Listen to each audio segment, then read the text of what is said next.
Hello, good afternoon, and welcome to today's episode of Modesty's Money Masterclass. I remain your man, Ikenna Umezudike. I'm the director of Modesty Financial Consultants Limited. We're a financial consulting company based in Luton, United Kingdom. We are specialists in mortgages, financial advice, investments advice, and financial consulting in general. So it's another Monday, it's another beautiful opportunity for us to come together and educate ourselves on everything money. And first of all, I hope your week has begun well. I hope your week last week went well, and I hope your week has started very well. Well, if you ask me the same question, and if you want me to be very honest with you, I'm going to say yes, a little bit of mixed feelings about how this week started because as you all know, I'm an ardent lover of football. I am an Arsenal fan. I don't know whether to say unfortunately or fortunately, I don't know. But I am an Arsenal fan. I'm not in denial of that. And if you are a follower of football and you know what happened yesterday when Arsenal played and what has happened in previous games, you can imagine what my mood has been like when I'm talking football. So, for the sake of my sanity, and for the sake of our relationship, I would say let's put football aside for now and just talk money. Okay? Because at this moment in time, I will, in fact, I'll be very, very angry if I start talking football now. But I want to be in a very good mood because what I'm going to be talking about today is something that requires you to be in a very good mood to talk about. Okay? So, what I'm going to be talking about today is Christmas. Yes, better, isn't it? It's a better topic to discuss now than football, than Arsenal, than all the heartbreaks and all the disappointments. So, we're going to be talking about Christmas. All right? We wish you a Merry Christmas. We wish you a Merry Christmas. We wish you a Merry Christmas and a Happy New Year, isn't it? Okay, so we want to be in a very jolly mood when we talk about Christmas because it's a time of celebration, it's a time of jubilation, it's a time of happiness and joy. The reality is that there is also an element of Christmas that we cannot all ignore. And that element of Christmas that we cannot ignore is the money part. The financial part is also part of Christmas. So that's why I have decided to talk to you today about Christmas. And today we're going to be talking about how to have a financially responsible Christmas. Thank you very much, Gozie. How to have a financially responsible Christmas. That's what we want to talk about today. Because my ultimate aim is to have you have a very jolly, good Christmas without the heartbreaks and without the headaches and without the worries that comes with it. So I decided to come to you first before the corporate organizations get to you. And I hope I've managed to do that, and I hope I'm talking to you and I'm getting hold of you at the right time. Before we get involved and very immersed in the heat and in the tempo of it all. All right, that's why I just felt, okay, tomorrow is going to be 1st of December. And the moment you dive into December, a lot of people forget about a lot of things, and it's all about Christmas. It becomes a one-way transaction and a one-way express. So hopefully, today being the last day of November, before we dive into the first day of Christmas, hopefully we're going to make some sense today about Christmas and how to have a financially responsible Christmas. Listen, this session is not about dampening your mood. It's not about killing your joy. It's not about killing your expectation. It's not about trying to dissuade you from enjoying your Christmas. It is about helping you enjoy Christmas responsibly.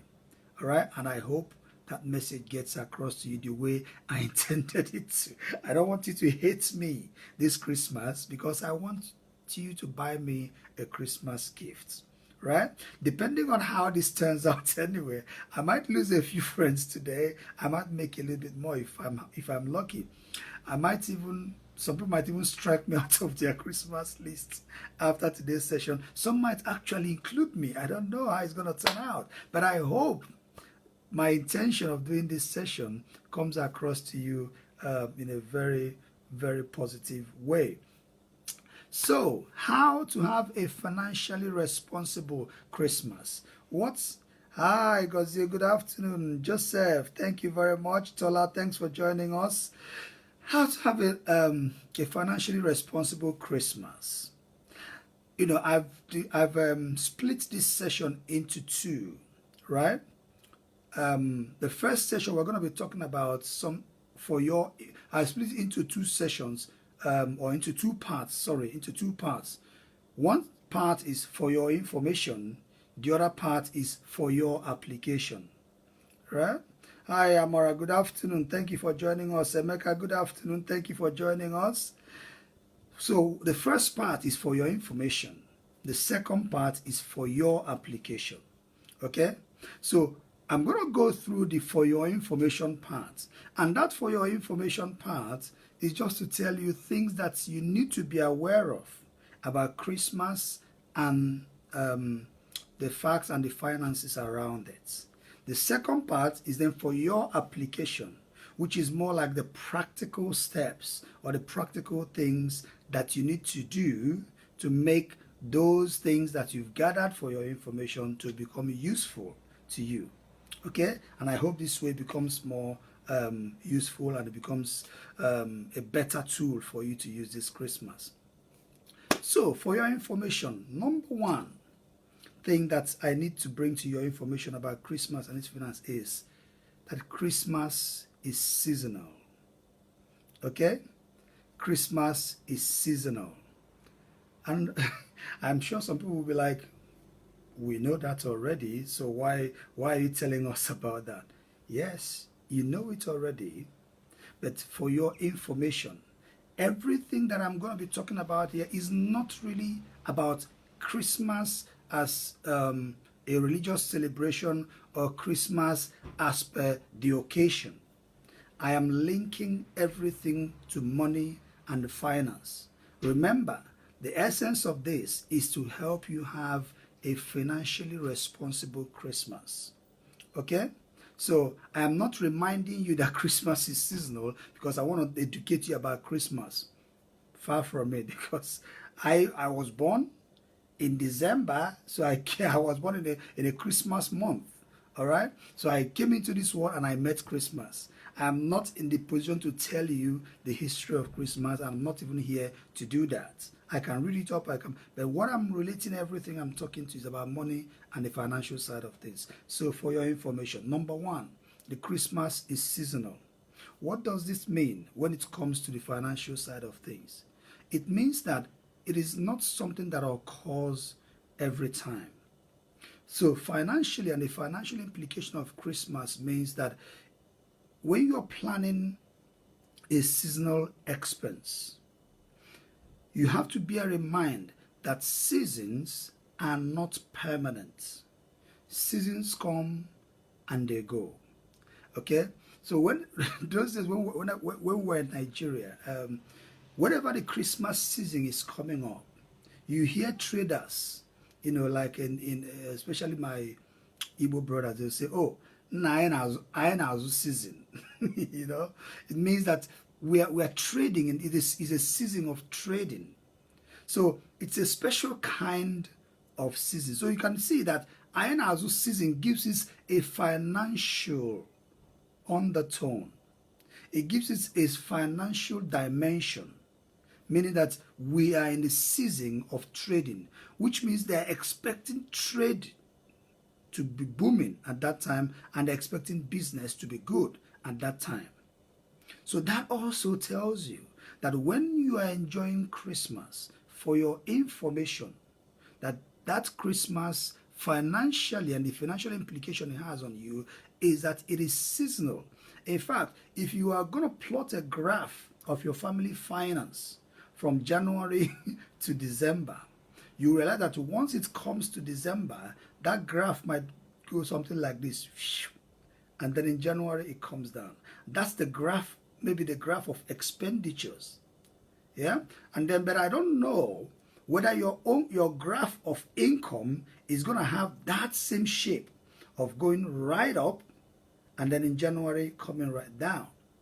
So if you're going to plot a graph of your Christmas finance, income and expenditure, most definitely the expenditure part of that graph will shoot up in December and it will start coming down in January. But then when you draw the graph of the income, it's most likely going to be maybe the same thing if you are a salary earner. But if you're a business person or if you're self-employed, there is a possibility that there'll be a slight shoot up as well in the graph, in the income graph in December. And in January, obviously, it comes down again. So Christmas is seasonal. That's one thing you've got to bear in mind when you're planning your Christmas finances, knowing fully well that seasons are not permanent. They are temporary.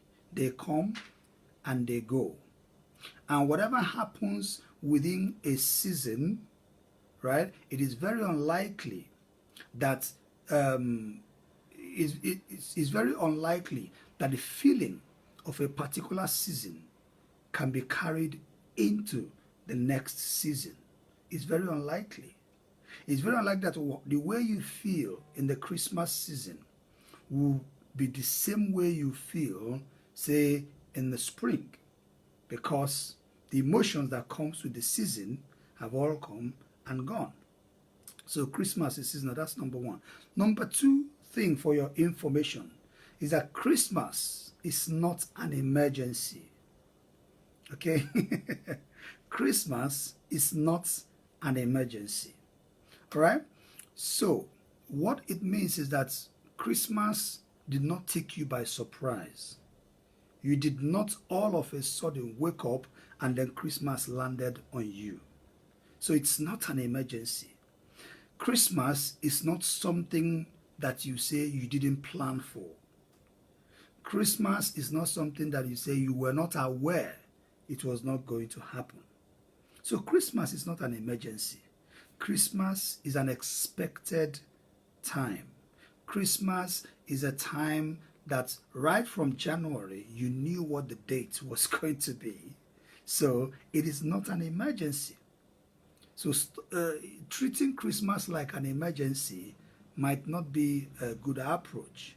But you need to know, first of all, that when you are dealing with your family finance, that you don't categorize Christmas as an emergency.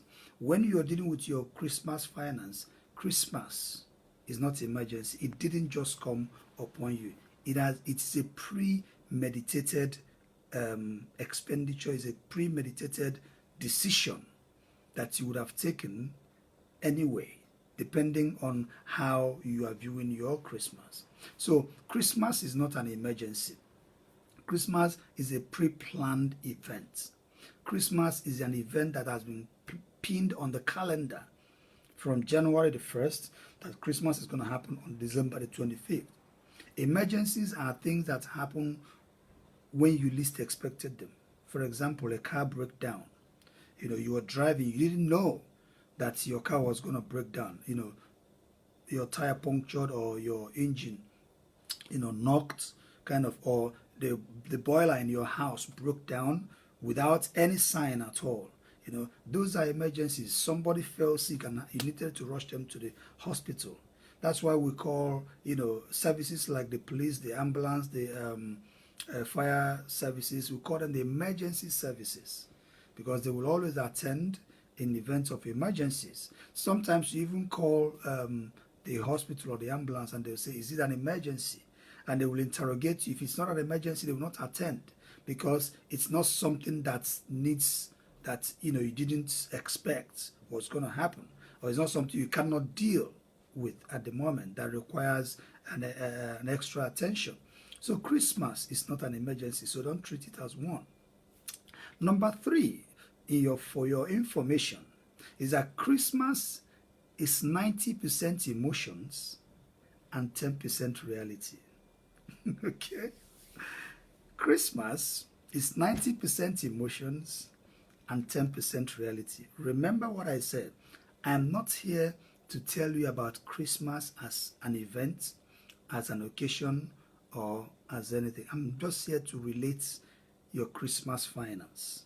So everything I'm talking about here is linked and coined into your financial decision making in Christmas. So Christmas is 90% emotions and 10% reality. Don't ask me how how I arrived at that 90-10 proportion. You know, it's out of personal experience and my experience as well as a financial person, and study of behavioral finance. Basically, that we realize that financially we are all emotional individuals, and trust me, every financial decision you make involves a great deal of emotional attachment. Every financial decision you make, there is a great deal of emotional attachment to every financial decision you make. Okay? Right down to what you are buying in your supermarkets when you go shopping. There is an emotional attachment to it. The brand that you like to wear, the brand that you like to eat, the places you like shopping, there is an emotional involvement in that. If you unless you are buying that because you have no choice, but given a choice, right? For example, myself and my wife went shopping at Tesco's, on Sunday, and she is emotionally attached to a particular brand of say almond milk, and she says, okay, I'm going for Alpro almond milk, I'm going for Alpro soya milk. She is emotionally attached to that because there is some kind of there is a sense of feeling of satisfaction she gets from that brand about what value it adds to her health and to her life and to herself. So I kind of teased her when we got to the till, and she wanted to choose. She was picking her Alpro soya milk, and I said, "Oh look, there's a Tesco brand." So there's a Tesco brand there, and it's still almond milk, it's still soya milk. You can pick one of those, and it's even cheaper than the Alpro. I was teasing her, and she go, "Yes, I saw the Tesco brand. This is the one I want to buy. This is the one I want to buy." So we make emotional decisions, we make financial decisions based on our emotions every single day. And Christmas is not different. So while you are dealing with your Christmas financial decisions, just know that it is 90% emotion and 10% reality. And unfortunately, the reality doesn't set in until Christmas is over. All right? So between now and Christmas, a lot of the decisions you're going to make financially relating to Christmas is going to be based on your emotions. Do not make any mistakes about that. All right? A lot of them are not going to be based on reality. A lot of them are going to be based on how emotionally attached you are to it. Right down to the turkey you want to buy at Tesco's or Sainsbury's, the size of the turkey, the kinds of food you want to present on your table on Christmas Day, how you want you and your family to look on Christmas Day, down to kind of shoes you want to put on Christmas. A lot of these things are emotions. They're not based on any reality, because if you want to build it down to reality, the reality is that turkey is not a necessity for Christmas. You can have a Christmas without turkey. There are people who have their Christmas without turkey. Some will say without turkey, Christmas is nothing. So you can see that the difference is how emotionally attached are you to a particular thing. So the more emotionally attached you are to that thing, the more likely it is that you're going to do it. All right?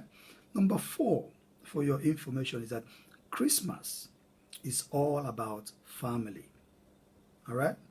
Christmas is all about family. Anybody who's thinking anything outside of that. It's really maybe just wanting to have their own Christmas defined in their own way.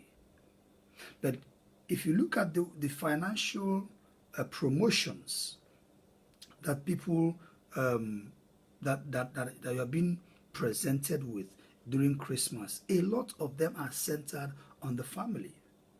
For example, the furniture companies, when they advertise the sofa, they say, oh, order before Christmas and you get it in time for that Christmas. And then if you look at the adverts, it's built around the family time.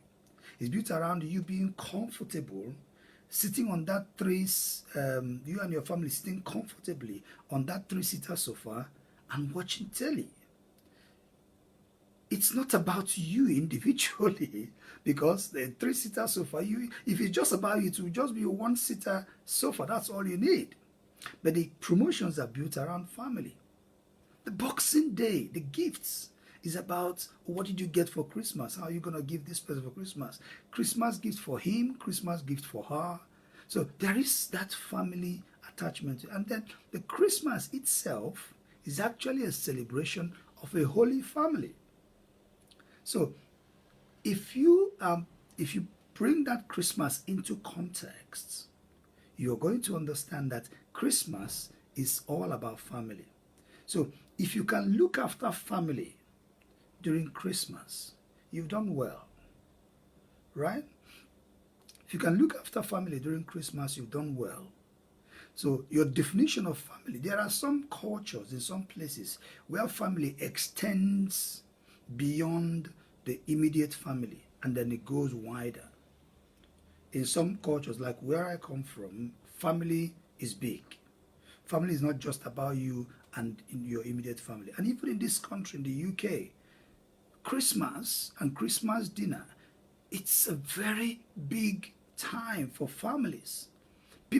Families choose where they spend their Christmas. They might just decide to go to, say grandma's place or to one of the brothers' place, and it's a big table set up for family. It's a family time. So whatever your definition of family is, if you can look after family well during Christmas, you have done well. Okay?